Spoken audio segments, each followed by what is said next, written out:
তোমার সাথে রোজা অবস্থায় কেউ যদি ঝগড়া করে, তোমারে যদি মন্দ কিছু বলে, গালি দেয়, তুমি বলে দিও ভাইয়া আমি রোজাদার। রোজাদার গালি দেয় না,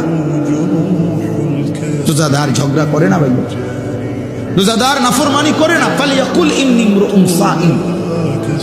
নবীজি বলেন বলে দিও তুমি ভাইয়া আপনি আমার আরো অনেক কিছু বলতে পারেন, আমি রোজাদার, আমি রোজাদার। রোজাদার গালি দেন। রাসূলুল্লাহ সাল্লাল্লাহু আলাইহি ওয়াসাল্লাম বলেন লাইসাল মুমিনু বিত্তাআন ওয়ালাল লাআন ওয়ালাল ফাহিশ ওয়ালাল বাদী। হাদিস নবীজি বলেন মুমিন খোঁটা দানকারী হয় না। খাবাইয়া 10 টাকা খাবাইয়া আবার এক সপ্তাহ পরে দাদা এদিনও তো করে 10 টাকা খাবাইয়া, আমরা এতে না খাওয়ানি ভালো ছিল। তা আল্লাহ নবী সাল্লাল্লাহু আলাইহি ওয়াসাল্লাম বলেন মুমিন খোঁটা দেয় না, অনুগ্রহ করে কি দেয় না, খোঁটা দেয়। ওয়ালাল লাআন, মুমিন কাউকে লানত দেয় না।